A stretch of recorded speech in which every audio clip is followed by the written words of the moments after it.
لا إله إلا الله محمد رسول الله۔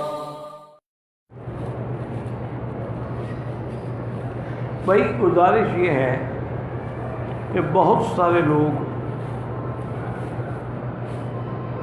حضرت مولانا طارق جمیل صاحب کی تقریروں کا حوالہ دے کر مجھ سے بات پوچھتے ہیں، میرے بھائی مجھے کیا حق پہنچتا ہے ان کے بارے میں کوئی رائے دینے کا؟ وہ بزرگ ہیں، عالم دین ہیں، پھر اللہ نے پوری دنیا میں ان کی دعوت کو قبول فرما کے ان سے کام لیا ہے، لہذا اگر کسی مسئلے میں ان کا تفرد ہے تو اس کو دلیل تو نہیں بنانا چاہیے۔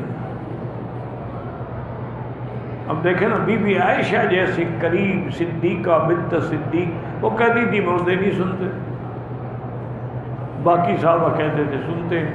تو یہ تفردات ہوتے ہیں، اس لیے کسی بزرگ کی کسی بات کو دلیل نہیں بنایا جا سکتا۔ وہ کہتے ہیں اللہ پاک ان کے دعاؤں کو منظور فرمائے، اس کی وجہ یہ ہے کہ بات سمجھو۔ سب تو بڑا مسئلہ یہ ہے نا کہ میں نے ایک دن خود والد صاحب سے پوچھا تھا، میں نے کہا حضرت یہ ہم مولویوں پر اعتراض زیادہ ہوتے ہیں اور لوگوں پر تو کوئی اعتراض نہیں ہوتا۔ انہوں نے فرمایا بیٹا سفید چادر ہو تو داغ دور سے نظر آتا ہے، جو پہلے ہی سیاہ ہیں ان پہ کیا اعتراض کریں گے لوگ؟ انہوں نے کہا اگر مولوی غلطی کرے گا تو اعتراض ہوگا، کیونکہ ایک سفید چادر ہے۔ اصل جو ہے نا وسیلے سے دعا مانگنا، مسئلہ سمجھو اور کچھ دماغ میں نہیں رکھا کرو، یہ نہ ہو کہ یہاں سنا اور وہاں جا کے نکال دیا۔ ایک ہے وسیلہ زندہ آدمی سے پکڑنا، اس میں کوئی اختلاف ہی نہیں ہے کہ ہم کسی بزرگ کے پاس جائیں جی ہمارے لیے دعا کرو، اس میں کوئی جھگڑا نہیں، کوئی اختلاف نہیں، کوئی حنفی شافعی مالکی حنبلی اہل حدیث انکار نہیں کرتے۔ حضور نے خود حضرت عمر سے فرمایا کہ میرے لیے دعا کرنا۔ اب مسئلہ باقی رہ گیا ہے کہ دوسرا وسیلہ کیا ہے؟ بالاعمال الصالحہ، اپنے نیک اعمال کو وسیلہ بنائے کہ یا اللہ فلاں میں نے کام جو ہے نا خالص تیری رضا کے لیے کیا، اس کے وسیلے سے میں دعا مانگتا ہوں، اس عمل کے وسیلے سے۔ جیسے کہ 3 آدمی غار میں بند ہو گئے، آگے پتھر گرا، غار کا دروازہ بند ہو گیا۔ یہ ہوتا ہے پہاڑی علاقوں میں، سلائڈنگ ہوتی رہتی ہے، پتھر گرتے رہتے ہیں۔ اب وہ اندر قید ہو کے رہ گیا اور اتنا بھاری پتھر ہٹائے کیسے؟ انہوں نے کہا اچھا یار ایسا کرو، ہر آدمی اپنا نیک عمل یاد کر کے اس کے وسیلے سے دعا مانگے۔ تو ایک نے تو کہا کہ یا اللہ آپ جانتے ہیں کہ میں بکریاں چرا کے واپس آتا تھا، دودھ نکالتا تھا، چاہے میرے بچے بھوکے رہ جائیں، بیوی بھوکی رہ جائے، میں والدہ والد کو جب تک دودھ نہیں پلاتا تھا، نہ خود پیتا نہ بچوں کو دیتا تھا۔ ایک دن میں آیا تو والد والدہ کو نیند آ گئی، میں دودھ لے کے کھڑا رہا، میرے بچے روتے رہے نہیں، میں نے ان کو نہیں پلایا۔ جب والد والدہ اٹھے ان کو پہلے پلایا۔ اگر واقعی میں نے تیری رضا کے لیے کیا ہے تو پتھر کو ہٹا دے۔ پتھر تھوڑا سا ہٹ گیا۔ یہ ہے عمل صالح کا وسیلہ، بات سمجھو، دماغ میں رکھا کرو۔ دوسرے آدمی نے کہا یار بات یہ ہے کہ ایک آدمی نے میرے پاس نوکری کی، میں نے اس سے کہا تو میں اتنی بکریاں دوں گا، وہ اللہ کا بندہ ناراض ہو کے چھوڑ کے چلا گیا، وہ بکریاں میرے پاس رہ گئی، میں نے ان کی بکریوں کی تجارت کی، پڑھایا، وہ کئی سال کے بعد نکل آیا۔ اور نے کہا جی میرے آپ کے پاس اتنی بکریاں تھیں، میں نے کہا اتنی بکریاں نہیں، اب تو یہ ساری آپ کی ہیں۔ کہا وہ کیسے؟ انہوں نے کہا میں اس میں تجارت کرتا رہا، بیچتا رہا، خریدتا رہا، تو اب اتنا حصہ تیرا ہے، اتنا میرا ہے، اور نے مجھے دے دیا دعائیں کر کے۔ تو اللہ اگر میں نے واقعی تیری نیت، تیری رضا کے لیے اس غریب کا حق رکھا، اتنے سالوں کے بعد بھی ادا کر دیا، تو اس عمل کے ذریعے میں دعا مانگتا ہوں، پتھر اور ہٹ گیا۔ اب تیسرا آدمی تھا، اس نے کہا کہ میری چاچے کی ایک لڑکی تھی اور وہ بے انتہا خوبصورت تھی، وہ حسن کا مجسمہ تھی، میری نیت خراب تھی، لیکن وہ لڑکی الحمدللہ اتنی کردار اور کریکٹر والی تھی کہ وہ میری بات نہیں سنتی تھی، میری طرف دیکھتی بھی نہیں تھی۔ میں نے بڑی کوشش کی، منتیں کی، ترلے کیے، دولت کے واسطے دیے، اور میری بات نہیں سنی۔ انہوں نے کہا سیدھی بات ہے، فاتر بیوت من ابوابہا، میرے ماں باپ سے آ کے یا تو میرا رشتہ مانگو، ورنہ ایسی طرح بات جو ہے میری طرف نظر نہ ڈالا کرو۔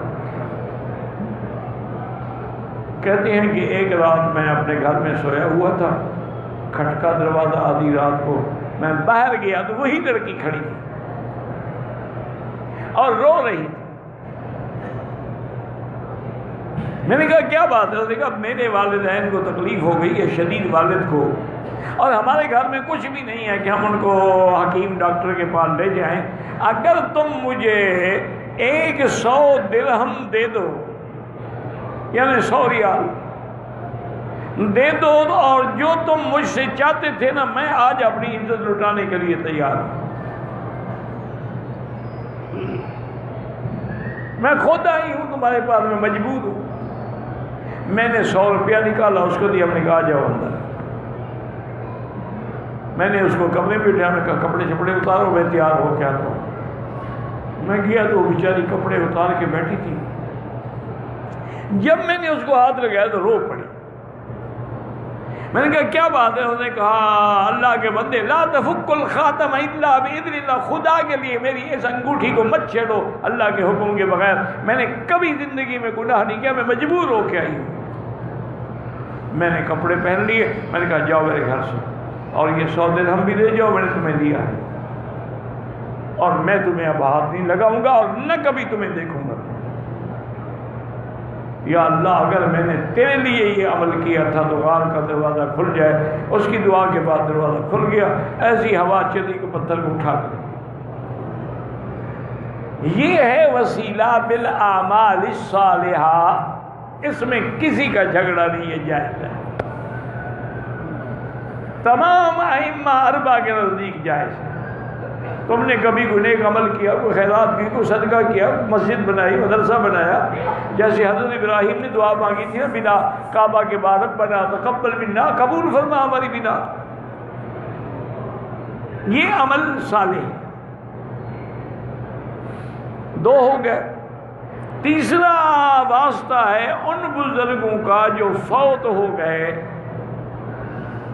ان کا واسطہ پکڑ کے دعا کرنا کہ یا اللہ حضرت داتا کے علی ہجویری کے واسطہ، پاک پٹن والوں کا واسطہ، شکر گنج کا واسطہ، فلاں کا واسطہ، یہ متفق علیہ ناجائز ہے، کسی کے نزدیک بھی جائز نہیں۔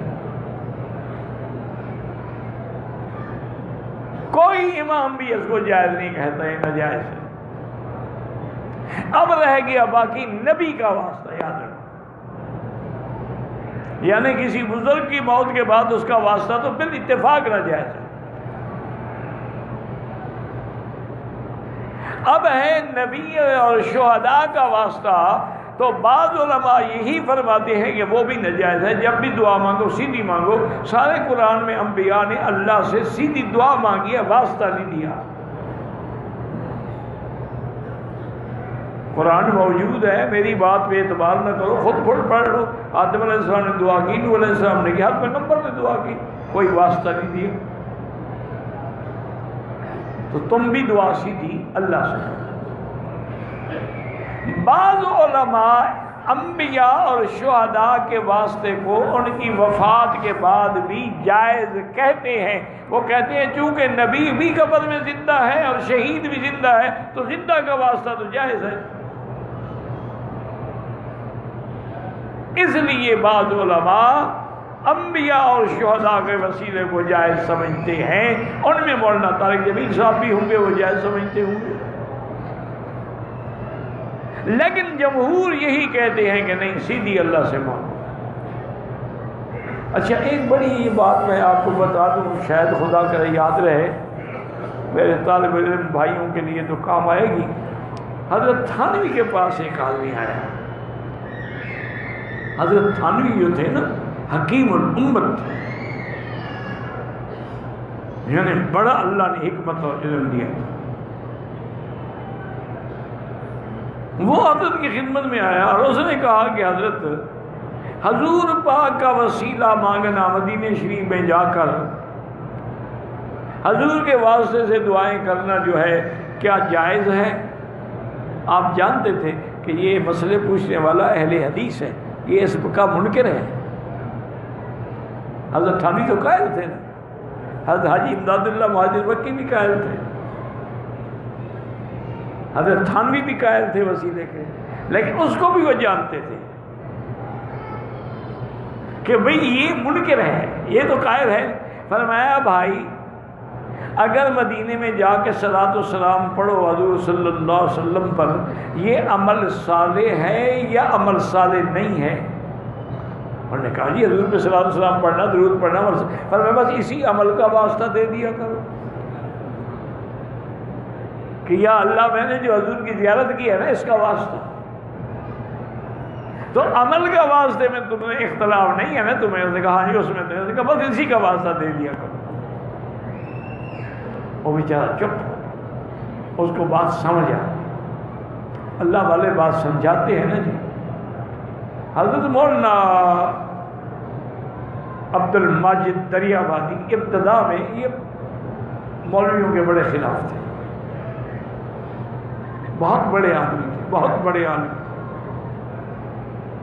اور خاص طور پہ صوفی بزرگوں کے اور تصوف اور خانقاہی نظام اور ذکر اور ان کے تو بالکل ہی خلاف تھے نا. ایک دن اتفاق سے تھانہ بھون سے گزرے تو خیال آ گیا کہ حضرت تھانوی کے شہر سے گزر رہے ہیں. حضرت سے مسئلہ پوچھتے ہیں کہ یہ کیا ہے تصوف، یہ کیا نئے نئے تصوف کے طریقے نکال رکھے ہیں؟